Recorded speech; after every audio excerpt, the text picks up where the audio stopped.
Assalamualaikum dan salam hormat. Bersama saya Fidaus Al-Rashidis. Berita Pagi Sarawak edisi Rabu 7 Julai dimulakan dengan laporan prestasi vaksinasi Sarawak setakat Isnin lepas.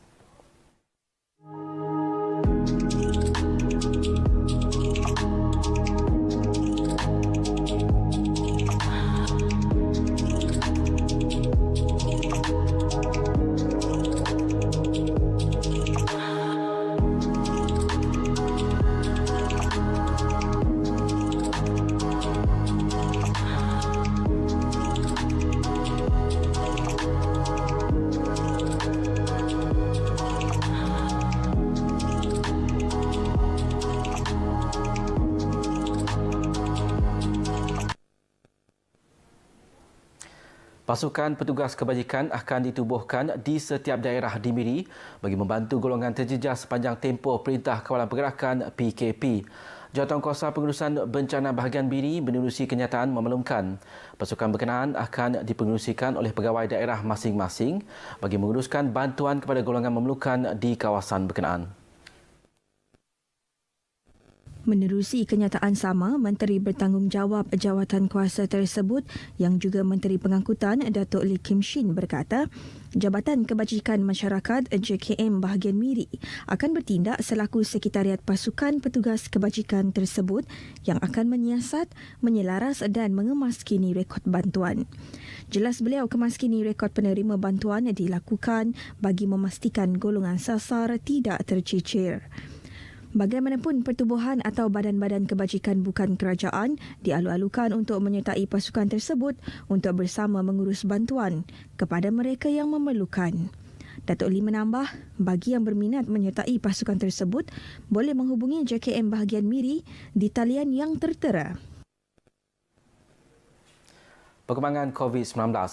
2 kes kematian akibat virus tersebut dilaporkan di Sarawak semalam sekaligus menjadikan jumlah kematian meningkat kepada 421 kes. Menurut kenyataan media yang dikeluarkan oleh Jawatankuasa Pengurusan Bencana Negeri, 2 kes tersebut melibatkan lelaki berumur 56 dan 59 tahun dari Sibu dan Sarike. Kedua-dua kes disahkan positif COVID-19 pada 29 Jun lepas. Dalam pada itu, Sarawak sekali lagi merekodkan penurunan kes jangkitan di bawah paras 300 dengan 289 kes berbanding 424 kes pada Isnin. Daerah Kuching semalam merekodkan kes tertinggi dengan 85 kes diikuti Subis 50 dan Miri 32 kes. JPBN dalam kenyataan itu turut mengesahkan satu kluster baru di Kesan, iaitu di Sungai Sengkabang Subis dekat Miri. 3 kluster turut diisytiharkan tamat semalam, termasuk kluster Jalan Datuk Permaisuri Miri, kluster Ulu Sebakong Mukah dan kluster Kampung Hilir Lingga Sri Aman. Majlis Islam Sarawak MIS membenarkan jemaah menunaikan solat di masjid dan surau serta beberapa aktiviti berkaitan berkuat kuasa hari ini. Namun demikian, setiap aktiviti hendaklah dilaksanakan dengan mematuhi prosedur operasi standard yang ditetapkan. MIS dalam kenyataan media memaklumkan solat Jumaat di Masjid Jami' dibenarkan dengan tidak lebih 400 orang jemaah. Bagi masjid di bahagian daerah kecil pula, jumlah jemaah dibenarkan tidak melebihi 200 orang, manakala surau tidak melebihi 100 orang jemaah. Sementara bagi solat fardu di Masjid Jami' hanya dibenarkan 150 orang jemaah sahaja. Bagi masjid bahagian daerah kecil dan masjid karyah serta surau pula tidak melebihi 100 orang dibenarkan, termasuk pegawai masjid serta jawatan kuasa pengurusan. Dalam pada itu, aktiviti pengimarahan masjid dan surau adalah dibenarkan mengikut tempoh dan had jemaah ditetapkan, iaitu selepas solat maghrib hingga azan solat isyak dan selepas solat subuh hingga pukul 7.30 pagi. Siaran langsung melalui media sosial juga dibenarkan di masjid dan surau dengan masa siaran yang sama. Sementara itu, pengurusan jenazah yang tiada kaitan dengan COVID-19 dibenarkan di masjid dan surau dengan kehadiran tidak melebihi 10 orang waris. Pengebumian jenazah yang tiada kaitan dengan COVID-19 juga dibenarkan namun tidak melebihi 10 orang waris dan petugas perkuburan dengan mematuhi SOP yang ditetapkan. Bagaimanapun, aktiviti ziarah kubur masih ditangguhkan. Dua individu yang mengajukan senjata api dan sebilah parang dalam video yang tular di media sosial baru-baru ini telah diberjaya diberkas oleh pihak polis. Ketua Polis Daerah Kuching ACP Asmon Bajah berkata, kedua-dua suspek yang berumur 19 dan 25 tahun itu berjaya ditangkap di sebuah rumah di Jalan Datuk Muhammad Musa, Kota Semarahan, kira-kira pukul 5 petang Isnin lalu. Hasil siasatan pihak polis, kedua-dua suspek mengaku bahawa mereka adalah individu yang telah ditular dalam laman sosial Facebook tersebut. Polis turut berjaya merampas senjata api berupa selaras senapang patah jenis Winchester 12 bore dan sebilang parang. Jadi kita sedang menyiasat bagaimana dua suspek ini boleh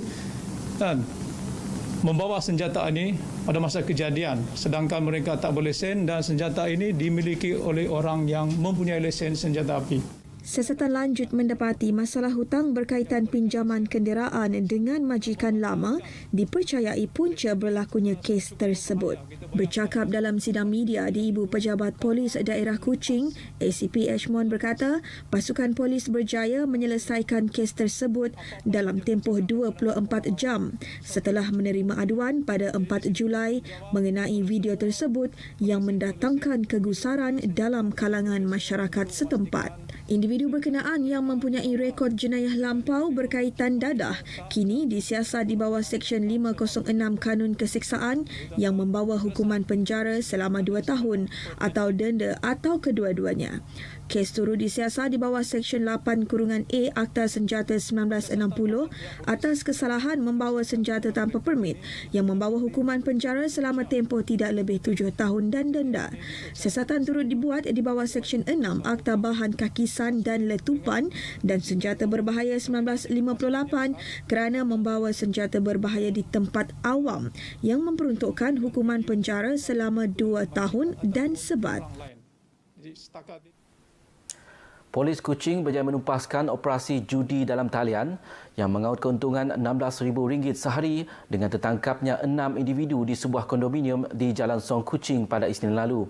Ketua Polis Daerah Kuching ACP Asmon Bajah berkata, individu berumur antara 19 dan 29 tahun itu ditangkap dalam serbuan di premis kediaman berkenaan yang dijadikan pusat pengoperasian judi dalam talian atau calling center. Serbuan dilakukan bermula pukul 9.30 malam dan berakhir sekitar 3 pagi selepas risikan maklumat yang dilakukan sebelum ini. Satu hari, collection yang dibuat sebanyak 16,000. Jadi kalau telah beroperasi 6 bulan yang lepas, 1 bulan calling center pusat operasi judi ini mengaut keuntungan sebanyak 480,000. Untuk 6 bulan kalau kita jumlahkan berjumlah 2.8 juta.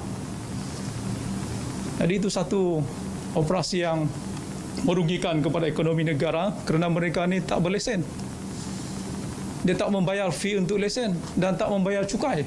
Bercakap dalam sidang media di Kuching, beliau berkata kesemua tangkapan merupakan warga negara tempatan dan dibayar upah antara RM1,500 dan RM1,800 sebulan. Kondominium tersebut turut dijadikan rumah sewa kepada pekerja tersebut. Modus operandi sindiket adalah dengan mempromosi judi dalam talian kepada golongan sasar iaitu warga negara tempatan menggunakan aplikasi seperti WhatsApp, Telegram, WeChat dan Facebook. Premis tersebut beroperasi 24 jam sehari dengan setiap shift dibahagikan kepada 12 jam. Dalam serbuan itu, polis berjaya merampas pelbagai peralatan termasuk 4 unit monitor komputer, 4 unit pemprosesan komputer dan 10 buah telefon bimbit. Kes disiasat di bawah Seksyen 4-1-G Akta Rumah Judi Terbuka 1953. 6 penganggur termasuk seorang wanita ditahan polis Bau semalam kerana memiliki dadah seberat 14.46 gram.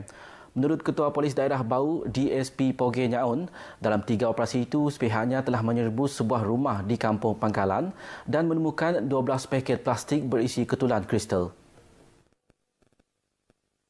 Dalam operasi seterusnya, pihaknya telah memberkas 2 orang lelaki di sebuah pondok pengawal premis kerajaan. Pemeriksaan ke atas lelaki terbabit telah menjumpai 1 paket dadah seberat 5.3 gram. Dihubungi pemberita di Kuching, dedah DSP Poge lagi, pihaknya turut menahan sepasang kekasih dalam satu sekatan jalan raya di Jalan Kampung Daun Singai. Pemeriksaan ke atas kenderaan telah menjumpai 1 paket dadah seberat 1.02 gram.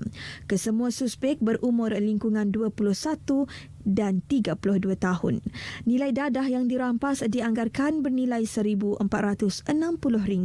4 kes akan disiasat di bawah Seksyen 15-1-A, manakala 2 kes di bawah Seksyen 39A-1 dan 2 lagi kes di bawah Seksyen 12-2 Akta Dadah Berbahaya 1952. Kesemua kes terbabit memperuntukkan hukuman penjara tidak lebih 5 tahun, denda maksimum RM100,000 selain sebatan bagi setiap seksyen. Seorang lelaki tempatan berumur 30 tahun ditahan kerana memiliki lebih kurang 2,343 kilogram dadah yang dianggarkan bernilai RM140,580. Menurut Pengarah Kastam Negeri Herman Shah Abdullah, lelaki terbabit ditahan di Terminal Bas Kuching Central ketika menuntut bungkusan di salah sebuah kaunter perkhidmatan bas pada Isnin lalu. Herman Shah Abdullah dalam kenyataan media mendedahkan semakan awal mendapati bungkusan tersebut telah dihantar oleh individu dari Miri menggunakan perkhidmatan bas antarabandar. Hasil pemeriksaan menemukan 48 paket yang bercetak Juice Master dipercayai mengandungi dadah jenis ekstasi MDMA. Jelasnya, kaedah campuran serbuk ekstasi dan serbuk jus kini menjadi trend bagi tujuan hiburan dan juga mempunyai permintaan yang tinggi. Turut dirampas wang tunai RM889 dan sebuah kenderaan.